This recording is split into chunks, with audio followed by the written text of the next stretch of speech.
सियासत के उन भेड़ियों से हमें बच कर रहना होगा जो कि अपने बच्चों को यूनिवर्सिटी में बड़ी बड़ी तालीम तो दिलवा रहे हैं, लेकिन वो आम जनता के बच्चों के हाथ में फावड़ा और तलवार देते हैं, जो जुलूस के शक्ल में किसी मज़ार पर चढ़कर भगवा झंडा लहरा देते हैं। अस्सलाम वालेकुम, आदाब। मैं रमीज़ रेज़ा, आप देख रहे हैं mission success Bihar. Mission success Bihar में आज हम बात करेंगे देश में फैली अराजकता की। बीते कुछ दिनों से देश के कोने कोने से जो खबरें आ रही है, ये किसी भी एंगल से ठीक नहीं है। एक अलग तरह का माहौल क्रिएट किया जा रहा है, देश के अमन और शांति को बिगाड़ने की कोशिश की जा रही है। कहीं पे दरगाह पर भगवा फहराया जाता है तो कहीं मस्जिदों के ऊपर बेहुरमती की जा रही है। आखिर ये क्यों हो रहा है? बढ़ती हुई महंगाई इतना ज़्यादा बढ़ गया है कि जिसकी कोई मिसाल नहीं है। आज देश में महंगाई ने अपने सारे रिकॉर्ड को तोड़ दिया है, लेकिन उस पर कोई बात नहीं करता। रोज़गार की जो सीमित हो गई है उस पर कोई बात नहीं करता। देश की जीडीपी कहाँ चली गई उस पर कोई बात नहीं करता। आर्थिक दृष्टिकोण से हम कहाँ आ गए हैं इसकी कोई बात नहीं करता, लेकिन जहाँ पे विकास मुद्दा होना चाहिए था वहाँ अजान और हनुमान चालीसा मुद्दा बनकर रह गया है। आज जो तस्वीरें सामने आ रही है इसमें कोई दो राय नहीं है कि देश की खास कम्युनिटी को निशाना बनाया जा रहा है, उन्हें टारगेट किया जा रहा है, उन्हें परेशान किया जा रहा है। कहीं उन्हें गोहत्या के शक पर पीट पीट कर ज़ख्मी कर दिया जाता है, तो कहीं उनके घरों को आग लगा दी जाती है, तो कहीं उन्हें सताया जा रहा है, तो उन पर अत्याचार किए जा रहे हैं। बीते कुछ दिनों से जो घटनाएं घटी, कहीं पर मांस की दुकानों को जबरन बंद करा दिया गया, तो कहीं जबरन जैसे राम बुलवाने पर मजबूर किया गया, तो कहीं पत्थरबाजी की गई। इसी तरह की जो घटनाएं घट रही है, ये किसी भी तरह से ये सही नहीं, ये सही संकेत नहीं है। ये बात तो मानना ही पड़ेगा कि बीते कुछ दिनों से हालात बद से बदतर होते जा रहे हैं, और आज ऐसी हालात उत्पन्न हो चुका है कि देश का मुसलमान देश में अपने आप को एक डरा हुआ और सहमा हुआ महसूस कर रहा है।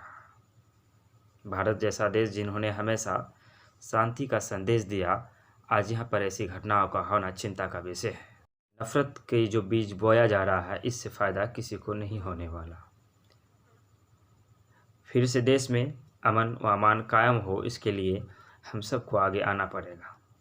एक बात तो हमें माननी पड़ेगी कि ऐसा नहीं है कि 100% लोग आज नफ़रत के पुजारी हो चुके हैं। नहीं, आज भी अच्छे लोग और शांति प्रिय लोग इस मुल्क में ज़िंदा है, तभी देश चैन की सांस ले रहा है।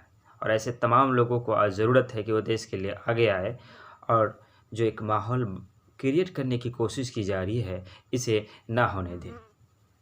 देश के मुसलमानों के ऊपर आज जो अत्याचार हो रहे हैं, इसे रोकने के लिए सरकार को प्रतिबद्ध होना होगा, सरकार को आगे आना पड़ेगा।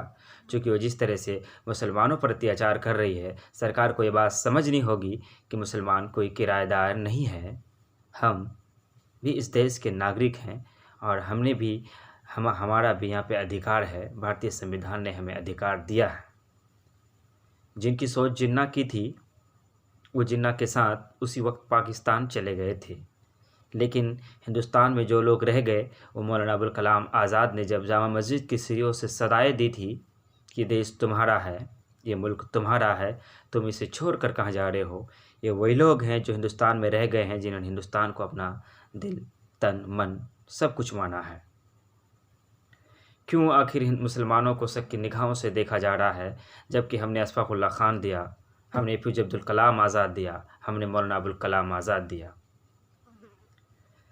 जो एक टेढ़ी नज़र से मुसलमानों को हिंदुस्तान में जो देखने की एक आदत सी बन गई है, इसे बंद करना होगा। कभी धर्म परिवर्तन के नाम पर, तो कभी गो हत्या के इल्ज़ाम पर कितने अखलाक और कितने जुनून की ओर जाने जाएगी, और कितने लोगों का ज़िंदगियाँ वीरान होगी।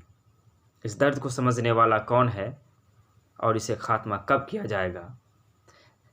पूरी दुनिया में हमारी क्या छवि बन रही है, लोग हम पे हमारे बारे क्या सोच रहे हैं, इन सारी चीज़ों को ध्यान में रखना होगा। और एक बार फिर सियासत के उन भेड़ियों से हमें बच कर रहना होगा जो कि अपने बच्चों को यूनिवर्सिटी में बड़ी बड़ी तालीम तो दिलवा रहे हैं, लेकिन वो आम जनता के बच्चों के हाथ में फारा और तलवार देते हैं, जो जुलूस के शक्ल में किसी मज़ार पर चढ़कर भगवा झंडा लहरा देते हैं। ये बात हम सबको जानना होगा। इससे नुकसान दोनों का है, इससे फ़ायदा किसी का नहीं होने वाला है।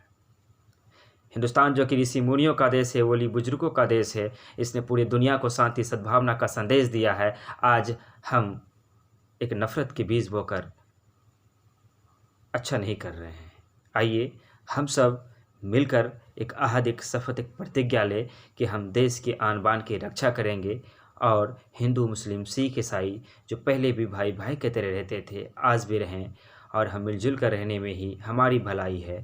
ये देश जो पहले सोने की चिड़िया था, इसे फिर से सोने की चिड़िया कैसे बनाया जाए, और क्यों ना हम बेरोज़गारी, महंगाई, रिश्वतखोरी, भ्रष्टाचारी पर बात करें।